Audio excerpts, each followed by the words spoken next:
क्या कहते हैं, द्वादशी के दिन चावल खाना जरूरी है। एकादशी का पालना करना है तो द्वादशी को चावल का एक गिलास खाओ, तब द्वादशी को चावल खाओगे तो एकादशी लगेगी। चावल नहीं खाओगे तो एकादशी नहीं लगेगी। द्वादशी को चावल खाना जरूरी है। क्यों कहते हैं? क्योंकि धान के खेत में जीव को छोड़ा जाता है, उस धान के खेत में, चावल के खेत में जीवात्मा रहती है। उसको चिड़िया खाती है तो चिड़िया के रूप में जन्म लेता है, मनुष्य खाता है तो मनुष्य के रूप में जन्म लेता है। इसलिए एकादशी के दिन चावल नहीं खाया जाता, क्योंकि एकादशी के दिन हम चावल खाएंगे तो जीव हत्या का दोष लग जाएगा। फिर कब खाना है? द्वादशी के दिन। द्वादशी के दिन क्यों खाया जाता है? क्योंकि हम एकादशी के व्रत करे रहते हैं और पहला घासा जब चावल का खाते हैं तो अपनी करी हुई एकादशी का पुण्य, जितने जीव हमारे मुंह में जाते हैं उनको उसका पुण्य मिल जाता है और उनका फिर जन्म नहीं होता, वो तर जाते हैं, उनको एकादशी का भाग मिल जाता है। इसलिए कहते हैं एकादशी को चावल मत खाओ पर द्वादशी को। शिव के एक बेलपत्र के नहीं जाओगे कभी डॉक्टर के, आप शंकर का भजन तो करो।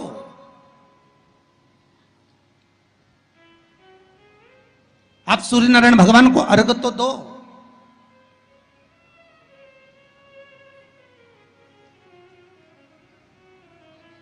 आप एक बेलपत्र शंकर को समर्पित तो करो।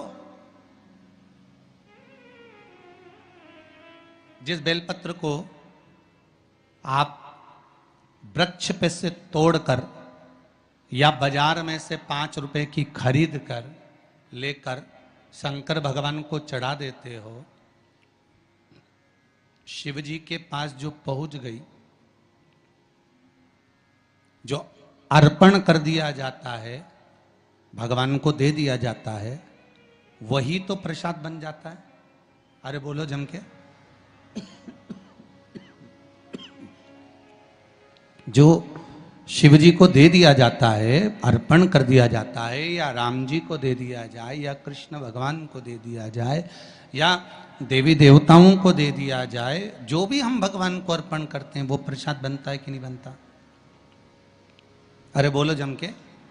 बनता है ना प्रसाद।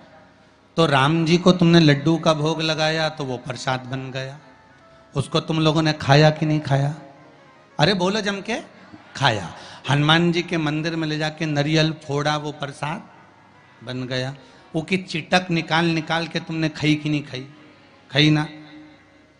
देवी जी के मंदिर में गए, पूड़ी और हलवे का भोग लगाया, वो प्रसाद बना कि नहीं बना? अब शंकर भगवान को कोई तुम रोज तो चूरमा नहीं लगाओगे, शंकर भगवान को रोज तो तुम लड्डू लेकर नहीं जाओगे, शंकर भगवान को रोज तो तुम मिश्री लेकर नहीं जाओगे। तो शंकर भगवान के लिए रोज क्या लेकर जाते हो?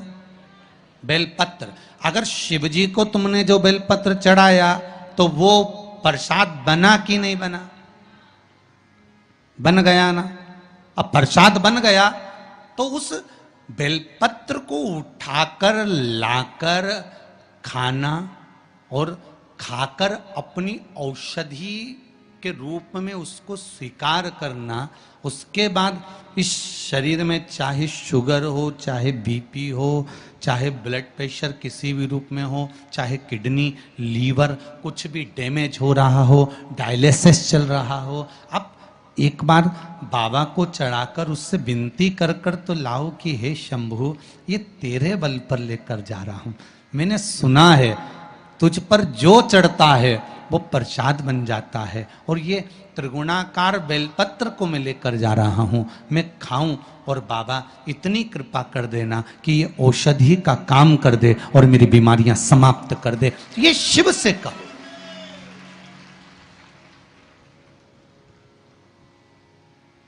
तीन मृदाओं का वर्णन है, 3 जगह की मिट्टी काया के रोग को ठीक कर देती है। अगर किसी व्यक्ति को चर्म रोग हो गया, कुष्ठ रोग हो गया, चमड़ी सफेद पड़ गई, रोग समाप्त नहीं हो रहा, बढ़ते जा रहा है, औषधियां आपने बहुत कर ली, तो 3 जगह की मिट्टी आपको फल प्रदान करेगी। पहला, सूर्य कुंड की मिट्टी। स्कंद पुराण सूर्य कुंड कहां पर है? तो कहा दतिया और झांसी के बीच में सूर्य कुंड निवास करता है। उस सूर्य कुंड की मिट्टी को लाकर जिस व्यक्ति को कुष्ठ रोग हो गया हो, शरीर की चमड़ी सफेद पड़ गई हो, स्कंद पुराण कहती है सूर्य कुंड की मृदा लगा लेने से 5 से 7 दिन में रोग समाप्त होने लगता है महाराज। पर सूर्य को सर्वाधिक प्रियता क्या?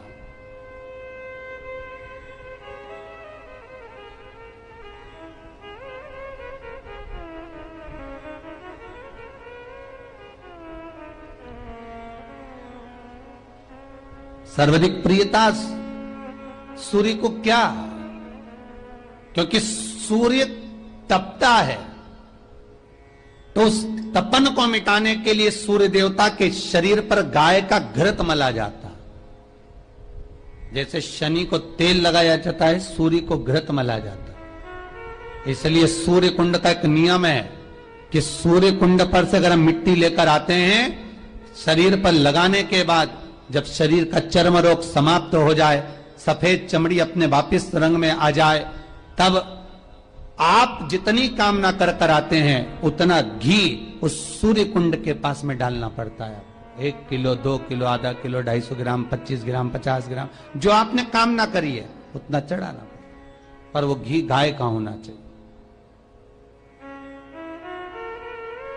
और उस घी का प्रयोग कोई नहीं कर सकता। इसलिए आज भी स्कंद पुराण में तो केवल सूर्य कुंड का वर्णन है, घृत का वर्णन है, पर स्थान आज भी झांसी और दतिया के बीच में जो सूर्य कुंड विराजमान है, आज भी वहां पर कुंड के पास में एक घी का कुआं है जिसमें घी डाला जाता है, पर उस घी का प्रयोग कोई दुनिया का व्यक्ति नहीं कर सकता। जो करता है वो शरीर में फपोले पड़ जाते हैं और बाद में सड़कर मर जाता है।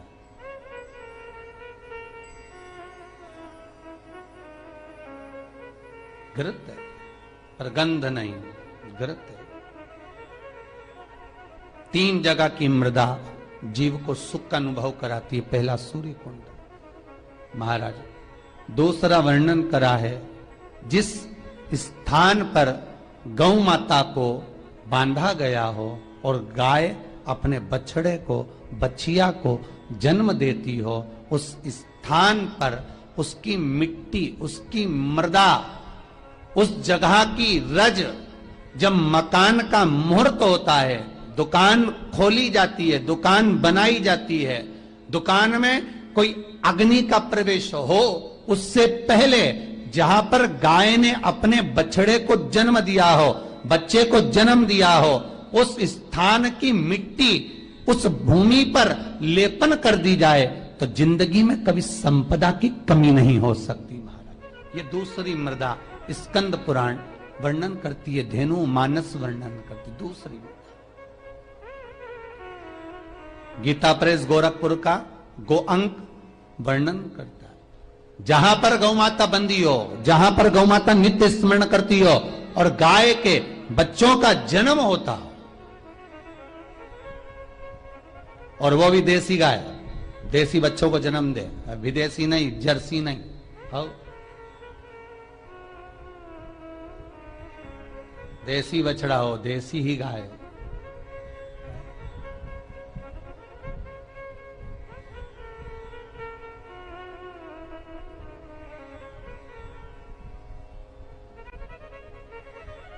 महाराज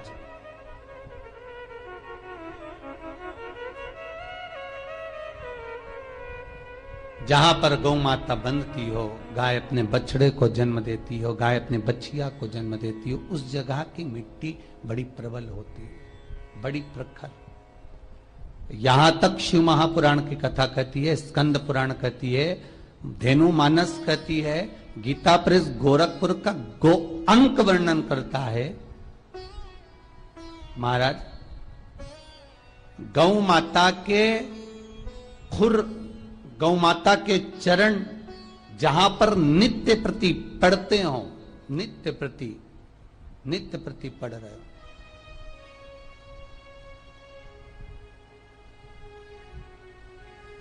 चरण पड़ने पर गौ माता के खुर में से गोलोचनी निकलती है महाराज।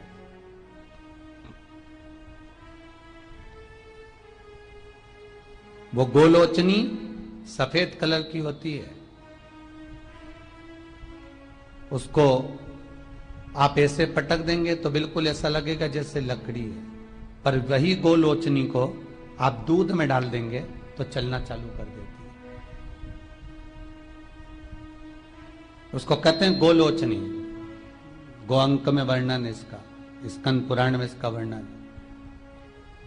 जिस जगह पर गाय बछड़े को जन्म दे, बच्चिया को जन्म दे, और जन्म देते समय पर गौ माता को जब कष्ट की अनुभूति होती है, जो कष्ट जैसे एक नारी का कष्ट होता है वैसे ही गौ माता का कष्ट होता है।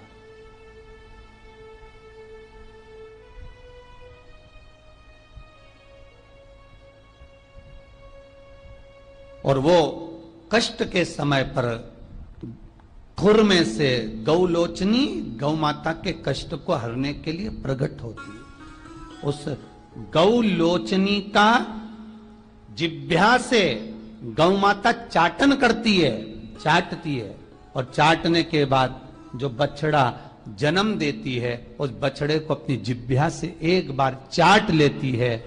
दुनिया में केवल एक गौ माता का बछड़ा ही ऐसा है कि वो गौलोचनी की जिह्वा से चाटने के बाद बछड़ा तुरंत उठ के खड़ा हो जाता है। दुनिया में एक शेरनी भी अपने बच्चे को जन्म दे, एक चीता भी अपने बच्चे को जन्म दे, भैंस भी अपने बच्चे को जन्म दे, एक कुत्ता भी अपने बच्चे को जन्म दे, दुनिया में कोई अपने बच्चे को जन्म देगा तो बच्चे को उठने में, संभलने में समय लगता है। पर दुनिया में केवल एक गौ माता ऐसी है कि गौ माता अपने बच्चे को जब जन्म देती है, जन्म देने के कुछ देर बाद जब वो गौ लोचनी की जिह्वा से चाट लेती है, बच्चा उठकर खड़ा हो जाता है। दुनिया में केवल एक गौ माता है। गौ लोचनी ढूंढो, हम ये नहीं कहते कि तुम गौ माता के पांव में ढूंढना प्रारंभ कर दो, आप तो मत ढूंढो। गौलोचनी जहां गिरी है उस रज का भी बड़ा महत्व है, अर्थात गाय ने जहां बछड़े को जन्म दिया उस भूमि पर गौलोचनी पड़ी है, और वो गौलोचनी हमारे जीवन का सुख का अनुभव करा देती है। वो गौलोचनी हमारे जीवन का आनंद का अनुभव करा देती है। इसलिए शास्त्र कहता है कि नई दुकान बन रही हो, नया मकान बन रहा हो, महाराज नई कोई प्रॉपर्टी आपने खरीदी है और उसमें कोई व्यापार चालू करना चाहते हो, तो पहले गाय जहां पर बछड़ा बच्चिया को जन्म दिया हो, भले पहले दिया हो, पर जमीन तो वही है, रस तो वही है, वहां की मिट्टी का लेपन करने से वो सुख, वो आनंद, वो संपदा बढ़ जाती है।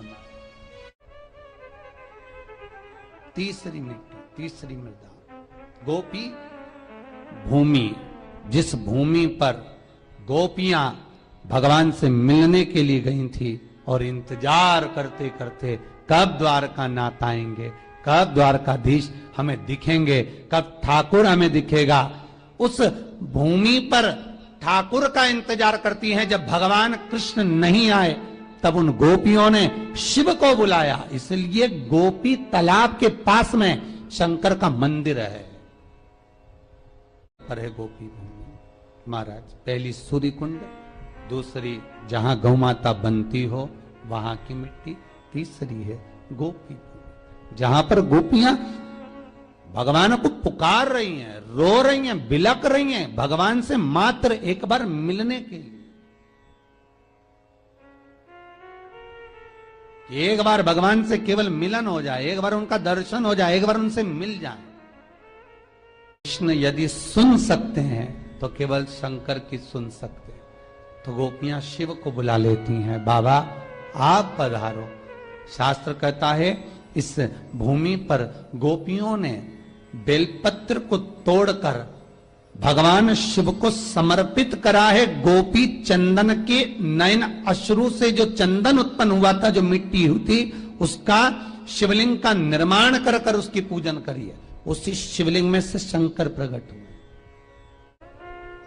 तीनों भूमि की मिट्टी का देखिए, सूर्यकुंड की मिट्टी काया का रोग ठीक कर रही है, गौ माता के बंधने की मिट्टी लक्ष्मी की वृद्धि कर रही है, और गोपी तालाब की मिट्टी आपको भक्ति प्रदान कर रही है। ये जितने गौड़िया मठी होते हैं, जितने इस्कॉनी होते हैं, जितने जितने भी निम्बार्की हुए, गौड़िया हुए, पुष्टि के हुए, इनको गोपी तालाब की जो मिट्टी होती है, गोपी चंदन जो होता है, इसका जो तिलक लगाते हैं नासिका तक, श्वेत तिलक आपने देखा होगा, सफेद कलर का तिलक जो गोपी चंदन जो होता है, उसका जो तिलक, ये भक्ति के लिए लगाते हैं, भक्ति की प्रबलता से। एक बेलपत्र, जैसे एक बेलपत्र, चाहे वो किसी भी अवस्था की हो, चाहे उस बेलपत्र का ये पत्ता आधा टूट गया हो, चाहे वो बेलपत्र का एक पत्ता भी पूरा टूट गया हो, चाहे वो बेलपत्र 2 पत्र की हो गई हो, चाहे वो बेलपत्र को कीड़ा खा गया हो, चाहे वो बेलपत्र खंडित हो गई हो, चाहे वो बेलपत्र किसी भी तरह की हो गई हो, चाहे वो बेलपत्र शंकर जी पे चढ़ी क्यों ना हो, चाहे वो बेलपत्र एक किताब में रखकर सूख गई हो, चाहे वो बेलपत्र के टुकड़े टुकड़े हो गए हो, चूरा चूरा हो गया हो, तो भी वो बेलपत्र मेरे शंकर भगवान स्वीकार कर लेते हैं।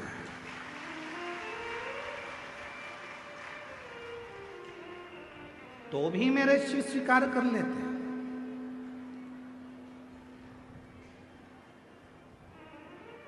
कभी अगर मौका लगेगा तो हम अपनी जिस गाड़ी से हम लोग आते जाते रहते हैं, उस गाड़ी में हम लोग एक किताब रखते हैं शिव जी की, वो एक किताब रखते हैं, उस किताब में बेलपत्र को, ऐसे बेलपत्र को हम लोग रख लेते हैं।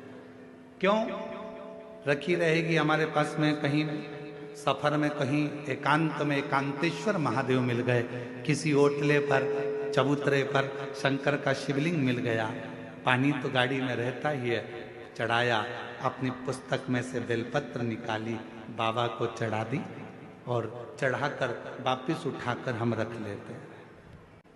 फिर आगे गए, फिर कोई एकांतेश्वर महादेव मिल गए, चढ़ा दिया, बेलपत्र निकाली, बाबा को चढ़ा दिया, स्वीकार कर। उस बेलपत्र में इतना बल उत्पन्न हो जाता है, क्योंकि एकांतेश्वर महादेव में एकांत में शंकर भगवान बैठे हैं, और आप उनकी आराधना कर कर वो बेलपत्र को चढ़ाकर स्वीकार कर कर जब औषधि के लिए लेकर आते हो, तो बड़े से बड़े रोग पर भी वो बेलपत्र काम करना प्रारंभ कर। वो बेलपत्र, अब कई माताएं यहाँ पर आती हैं, कई माताएं हमारे पास में यहाँ पर आती हैं, जिनका नाम हम पुकारते हैं वो आती हैं, हम बेलपत्र देते हैं तो किसी किसी की बेलपत्र टूटी हुई रहती है, खंडित रहती है, तो माता कहती है तो खंडित है गुरुजी, दूसरी दे दो।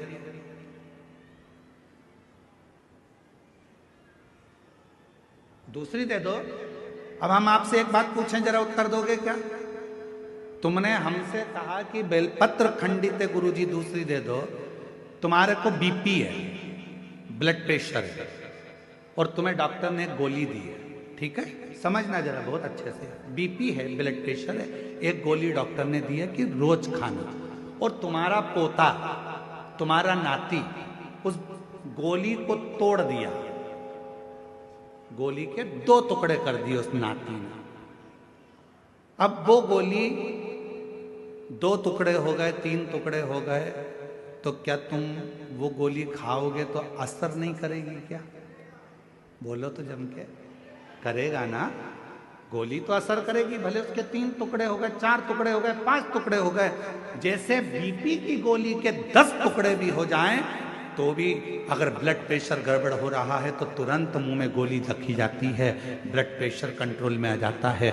शुगर कितनी भी हाई और ऊंची या नीची जा रही हो, शुगर की टेबलेट के कितने भी टुकड़े कर दो, वो शुगर की टेबलेट खाई, शुगर लेवल में आ जाती है। उसी तरह बेलपत्र चाहे कितने भी टुकड़े हो जाएं, पर बेलपत्र तो बेलपत्र अपना काम कर ही जाता है, वो बेलपत्र अपना काम करेगी। इसमें गुरुजी ये खंडित हो गई, गुरुजी तुमने तो मेरे को 2 पत्ती दी, गुरुजी इसमें से आधी पत्ती तो टूटी हुई थी, गुरुजी ऐसा।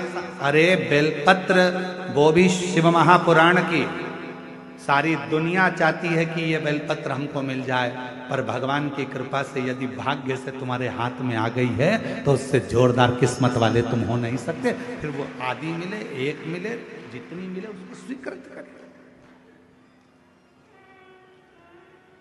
वो अपना असर दिखाएगी।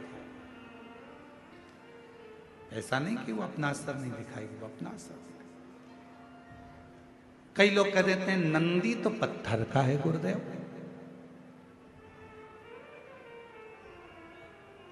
ये हम ही लोग तो विचार कर कर लोगों को सीख देते हैं कि नंदी पत्थर का है। ना ना ना ना, शिव जी के मंदिर में जो नंदी मंदिर के बाहर बैठा हुआ है, तुम्हारी भूल है जो तुम उसे पत्थर का मान रहे हो। उस नंदी के पास बैठकर कितना भी बड़ा दुख हो, थोड़ी देर उसके पास बैठकर अपने दुख को कहना प्रारंभ करना। 15 दिन इंतजार करना, 16वें दिन तुम्हारा दुख कटना प्रारंभ हो जाएगा। किसी से नहीं किया तुमने, ना अपने रिश्तेदार से, ना नातेदार से, ना कुटुंबी से, ना कबीले में, ना परिवार में, ना रिश्तेदारों से, ना अपनों से, किसी से अपना दुख नहीं कहा। केवल दुख कहा तो भगवान देवादिदेव महादेव के नंदी से कहा। और नंदी से तुमने तो कहा था पत्थर के नंदी से। फिर शिव जी तक बात कैसे पहुंची, दुख कैसे कटा? उम्र जैसे जैसे बढ़ती है, दो चीजें कम होती चली जाती है।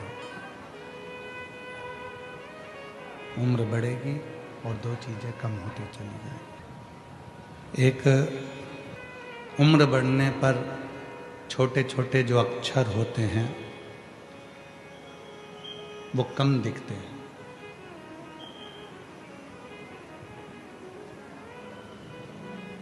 जितने छोटे अक्षर होंगे उम्र बढ़ेगी और वो छोटे अक्षर कम दिखेंगे, वो कम दिखते हैं। और उम्र जैसे जैसे बढ़ती है वैसे वैसे सुनाई भी कम देने लगता है, थोड़ा कम सुनने में आता है। दो चीजें हैं। शिव महापुराण की कथा कहती है जैसे जैसे उम्र बढ़ती है वैसे वैसे दो चीजें हो जाती हैं। एक, छोटे छोटे अक्षर दिखते नहीं हैं, और दूसरा, थोड़ा कानों से कम सुनाई देता। क्यों, किस लिए? और ये प्रसंग केवल आपका और हमारा नहीं है। ये प्रसंग केवल आपका और हमारे तक सीमित नहीं है। ये प्रसंग है स्वयं माता सती और भगवान शिव का।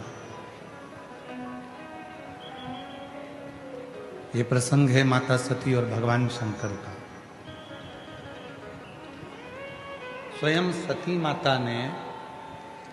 स्वयं माता सती ने भी भगवान शिव जी से ये प्रश्न किया। अवस्था बढ़ने पर एक नेत्र रूपी इंद्री और एक श्रवण रूपी इंद्री, ये दोनों कमजोर हो जाती है। इधर का थोड़ा सा, दो इंद्रियां कमजोर हो गई। एक इंद्री है नेत्र, दूसरी इंद्री है श्रवण। थोड़ा आवाज बढ़ाओ भाई, इधर की उधर की दोनों साइड। दो इंद्रियां, एक इंद्री है नेत्र की और दूसरी है श्रवण की। ये दोनों जो इंद्रियां हैं, स्पीकर की आवाजें बढ़ाओ, चोंगे की आवाज बढ़ाओगे तो रिटर्न खींच के आएगा। स्पीकर ऑन बढ़ाओगे तो लोगों तक आवाज पहुंचेगी। दो इंद्रियां हैं, वो दोनों इंद्रियां कुछ शिथिल हो जाती हैं। एक इंद्री है नेत्र और दूसरी इंद्री है हमारे श्रवण। माता सती ने भगवान शिव से संवाद करते हुए प्रश्न किया कि मानव देह में ये दो इंद्रियां उम्र बढ़ने पर अपना काम कम करती हैं, उसका कारण क्या? तो भगवान देवादिदेव महादेव ने जो कहा माता सती से, सारी दुनिया को, संपूर्ण विश्व को ये बात अपने स्मरण में रखना चाहिए। शिव जी कहते हैं, सती, नेत्र से छोटे छोटे अक्षर उम्र बढ़ने पर दिखाई नहीं देते। शिव कहते हैं जब बहुत उम्र तुम्हारी बढ़ने लगे तो घर में रहने वालों की छोटी छोटी गलतियों को क्षमा करना प्रारंभ कर दीजिए।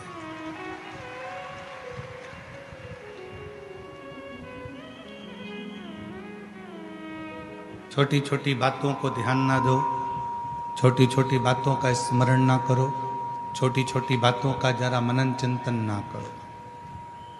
हो गया कोई छोटी मोटी गलती अगर हो गई है तो वो छोड़ो।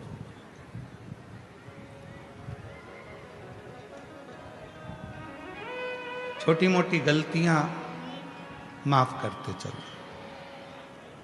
और दूसरे नंबर पर बाबा देव अधिदेव महादेव कहते हैं श्रवण रूपी इंद्री।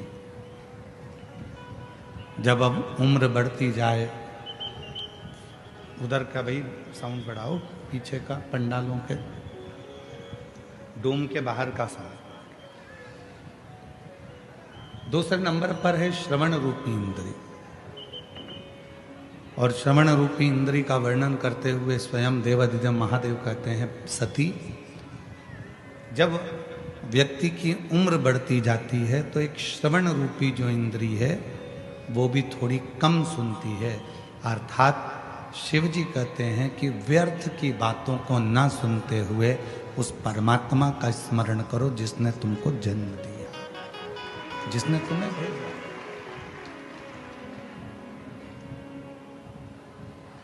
और नेत्र दिए रे तूने दाता बन के, नेत्र दिए रे तूने दाता बन के, कभी नहीं दर्श कियो दयालु मैंने अवगुण बहुत कियो। ये नेत्र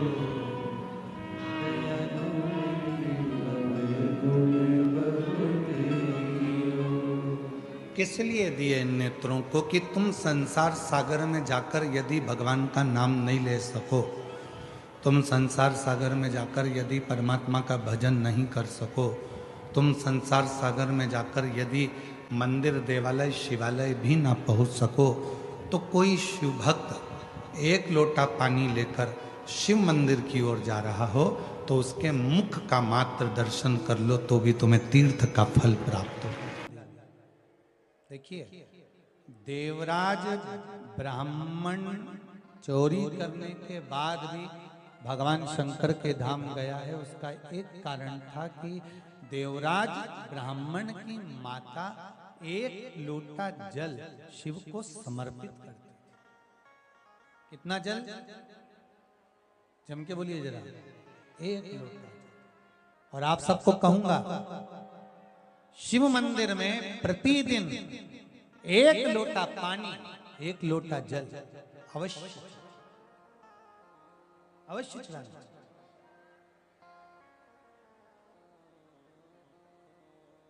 एक लोटा पानी भगवान शंकर को अवश्य। क्या होता है? 3 दोष समाप्त होते हैं एक लोटा पानी शिव जी को चढ़ाने से। 3 दोष। पहला पितृदोष, दूसरा वास्तु दोष और तीसरा कालसर्प दोष। जब हम घर में से जल लेकर जाते हैं तो हमारे घर का पानी जब जाता है तो घर का जो वास्तु केंद्र होता है वो रसोई घर होता है। रसोई घर में से जल ले जाकर शिव जी को चढ़ाते हैं तो उससे वास्तु दोष समाप्त होता है। दूसरे नंबर पर है पितृदोष। घर का जो मटका होता है, परिंडा होता है, हंडा होता है, वो पितरों का स्थान होता है। उस पितरों के स्थान पर जो जल भरा होता है उसमें से अगर भाग भगवान शिव को चढ़ाया जाए तो पितरों का देवता आर्यमा भगवान शंकर के कहने पर चलता है। इसलिए वो भाग जब शिव को प्राप्त होता है तो आर्यमा संतुष्ट होकर पितरों को भी फल प्रदान करता है। तीसरे नंबर पर कालसर्प दोष। भगवान शंकर को एक लोटा पानी अगर चढ़ा रहे हो भगवान शिव पर एक लोटा पात्र जल का अगर चढ़ा रहे हो तो आपका काल सर्प दोष समाप्त। काल सर्प दोष होता कैसे? शंकर भगवान का चढ़ा हुआ जल तुलसी जी में चढ़ाने से पत्रिका में काल सर्प दोष हो जाता है। जैसे माँ जो होती है ना, घर की जो माँ होती है, अगर गर्भ में बच्चा है, गर्भ में संतान है, और वो शिव जी पर अगर एक लोटा पानी जैसे शंकर जी पर जल चढ़ाया, थाली में सारे भगवान को निला लिया, गणेश जी, देवी जी, शंकर जी, सारे देवताओं को एक ही थाली में रखकर स्नान कराकर वो शंकर का चढ़ा हुआ जल जब चढ़ाया जाता है, तुलसी जी में ले जाकर लोग डाल देते हैं, उससे जो बच्चा जन्म लेता है उस बच्चे की पत्रिका में काल सर्प दोष आ जाता है।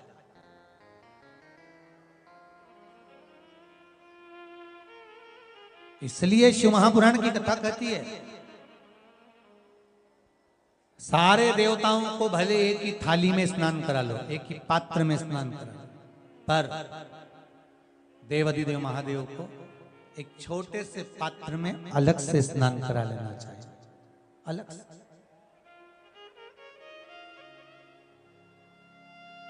और उस पात्र का जल शिव जी को समर्पित करा हुआ जल तुलसी जी में नहीं डालना। तुम्हारे घर में जो पौधा हो, जो पौधा हो आपके घर, आप उसको उसमें समर्पित कर दो। जैसे बेलपत्री चढ़ाने के बाद जल चढ़ाना या जल चढ़ाकर बेलपत्र चढ़ाना। एक पत्र है, बड़ा सुंदर है, छोटा सा भाव, प्रश्न अच्छा है, आप सबके हित का।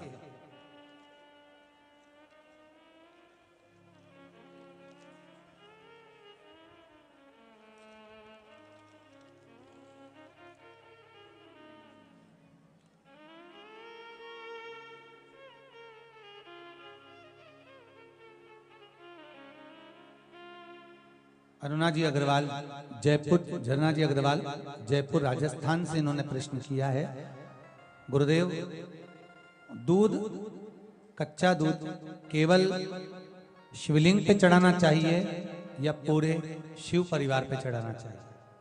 प्रश्न अच्छा है। और शिव महापुराण की कथा, रुद्राक्षोत्सव चल रहा है तो आप उसको समझें। दूध केवल शिवलिंग पे चढ़ाना चाहिए या जो शिवलिंग के आसपास में सभी परिवार विराजमान होता है उस पे भी चढ़ाना चाहिए? अगर लिंग पुराण आप उठाकर देखेंगे तो लिंग पुराण में एक बड़ा सुंदर संवाद आता है जिसमें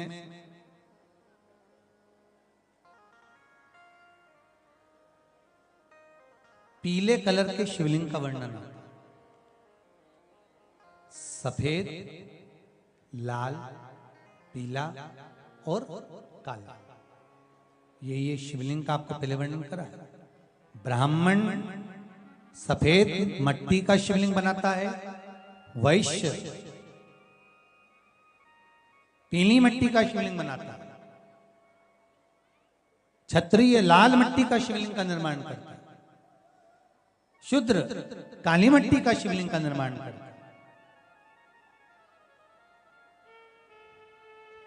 काली मिट्टी के शिवलिंग का निर्माण करता है। ये जो वर्णन किया गया है कि उसमें लिंग पुराण के अंतर्गत एक पीले शिवलिंग का वर्णन आता है कि पीला जो शिवलिंग होता है उस शिवलिंग का भाव कितना सुंदर बताया गया है। उसमें व्याख्यान वर्णन में आप अगर पढ़ेंगे देखेंगे लिंग पुराण के अंतर्गत तो उसमें आता है कि दूध जब आप देव अधिदेव महादेव के शिवलिंग पर समर्पित करते हो तो शिव महापुराण की कथा कहती है, लिंग पुराण कथा कहती है, नर्मदा पुराण, स्कंद पुराण, पद्म पुराण, अग्नि पुराण, सारी पुराणे वर्णन करती है, वराह पुराण, ब्रह्मवेत्ता पुराण, ये जितनी पुराणे सब वर्णन करती है कि जब शिवलिंग पर हम दूध चढ़ाते हैं तो केवल शंकर भगवान के शिवलिंग पर दूध चढ़ा देने से संपूर्ण परिवार पर दूध चढ़ जाता है। अलग से हमें कहीं चढ़ाने की जरूरत नहीं, अलग से हमें कहीं दूध ले जाकर चढ़ाने की जरूरत नहीं कि हमें गणेश जी को अलग से चढ़ाना पड़ेगा, देवी जी को अलग से चढ़ाना पड़ेगा, कार्तिकेय जी को अलग से चढ़ाना पड़ेगा या नंदी को अलग से चढ़ाना पड़ेगा। तो जो प्रश्न करा है झरना जी अग्रवाल जी ने, जयपुर राजस्थान से हैं, सुंदर प्रश्न करा है और ये आपको ज्ञात होना चाहिए कि शंकर भगवान पर चढ़ाया गया थोड़ा सा भी दूध जल जो हम भगवान शिव को समर्पित कर रहे हैं वो केवल शिव के लिए नहीं रहता, केवल भगवान शंकर के लिए नहीं है, वो स्वयं 33 कोटि देवताओं को समर्पित हो जाएगा, स्वयं 33 कोटि देवताओं को पहुंच जाएगा।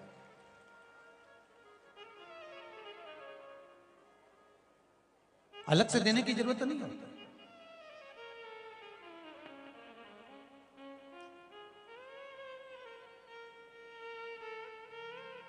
महाराज एक लोटा पानी, बेलपत्री आप शिवलिंग पर पहले चढ़ा रहे हैं, उसके बाद जल चढ़ा रहे हैं। दूसरा, जल चढ़ाने के बाद बेलपत्र चढ़ा रहे हैं। ये दो अलग अलग क्रम है शंकर भगवान की पूजन के। आप समझ लीजिएगा जरा, ये प्रसंग कभी नहीं आया, आज आया है तो उसको समझ।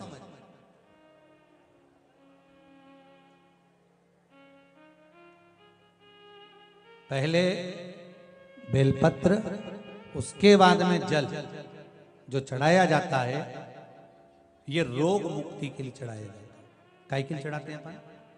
रोग के निवारण के, रोग मुक्ति के। जैसे कोरोना महामारी के अंतर्गत अपन सबने स्मरण किया ऑनलाइन शिव महापुराण में कि एक वर्णन किया था कि अगर ज्यादा स्वास्थ्य गड़बड़ हो रहा है तो एक लोटा दूध था और एक लोटा पानी बेलपत्र रखकर फिर चढ़ाने का उस समय पर वर्णन किया था।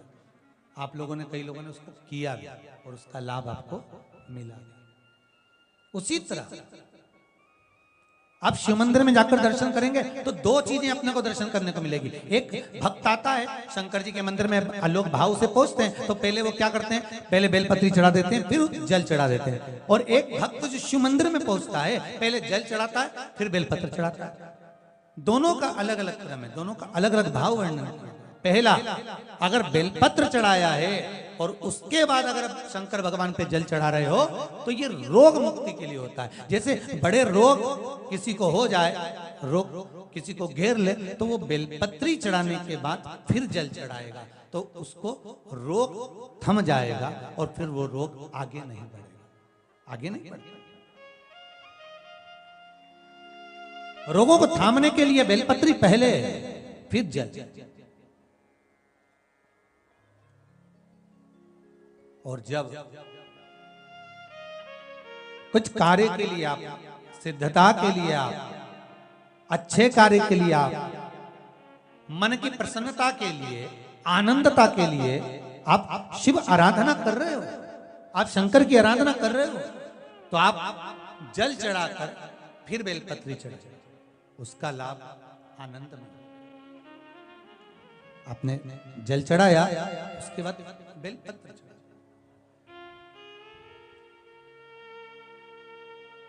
बस एक बात का स्मरण आपको होना चाहिए शिव महापुराण का, कि जब भी आप भगवान शंकर को बेलपत्र चढ़ाते हैं, बेलपत्र समर्पित करते हैं, बेलपत्र समर्पित करते समय प्रयास करा करें कि ये बेलपत्र को जब भी आप समर्पित करें, प्रयास करें कि बीच की जो पत्ती होती है बेलपत्र की, मध्य की जो पत्ती होती है, उसको अंगुष्ठ से पकड़ा जाए।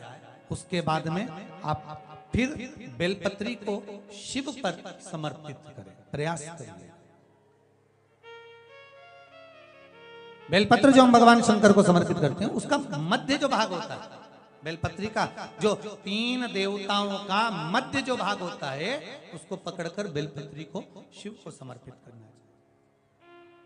पूर्व की कथाओं में यह भी वर्णन किया है कि बेलपत्री की डंडी का मुख कहां होना चाहिए। पूर्व की कथाओं में यह भी बताया गया है कि बेलपत्री की तीनों डंडियों के बीच में, तीनों पत्तियों के बीच में जो खाली जगह होती है, डंडी होती है, उसका क्या महत्व है, ये पूर्व की कथा में पहले बता चुके। पर आज जो क्रम चल रहा है कथा का, उसमें अपन जो समझ रहे हैं वो ये होना चाहिए कि आप किस कामना से जल चढ़ा रहे हैं, आपके जल चढ़ाने का क्रम क्या है। अगर आप रोग मुक्ति के लिए चढ़ा रहे हैं तो पहले बेलपत्र चढ़ेगी, फिर जल चढ़ेगा। आप कार्य सिद्धि के लिए चढ़ा रहे हैं, पहले जल चढ़ेगा, फिर बेलपत्र चढ़ेगी। और यदि कोई विशेष कार्य है आपका, जो आपको भगवान शंकर से जाकर कहना है, कोई विशेष कार्य, जैसे ब्रह्मलोक में ब्रह्मा है, वैकुंठ में भगवान विष्णु है, पर संसार सागर में, ब्रह्मांड में, मृत्यु लोक में अगर कोई देव है तो वो देव अधिदेव महादेव, वो देव अधिदेव महादेव, दूसरा नहीं।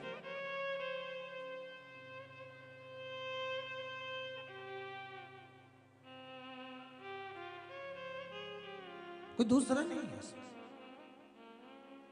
भगवान दया करना, मैं तेरे भरोसे हूँ। भोलेनाथ दया करना, मैं तेरे भरोसे हूँ। ना घर के भरोसे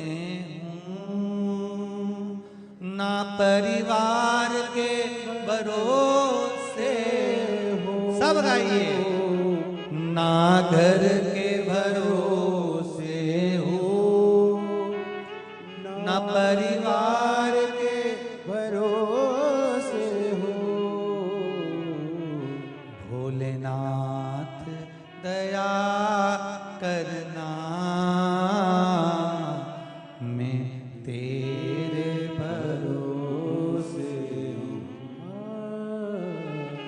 भोलेनाथ दया करना, मैं तेरे भरोसे हूँ। जिसको एक भरोसा होता है, शंकर का, भगवान का एक भरोसा होता है, दिखता नहीं है, दिखता नहीं है। ना इनके भरोसे हूँ, ना उनके भरोसे हूँ, ना इनके भरोसे हूँ, ना उनके भरोसे हूँ। भोलेनाथ दया करना,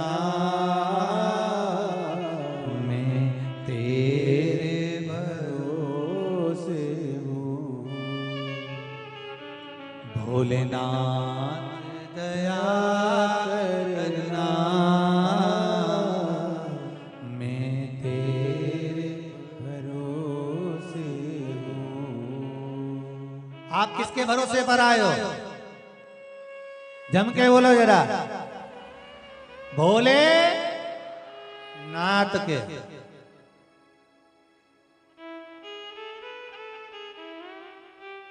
शिव के भरोसे, और जो उसके भरोसे पर रहता है फिर वो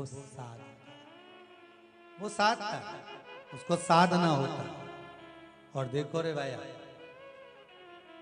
शिव साधे भोलेनाथ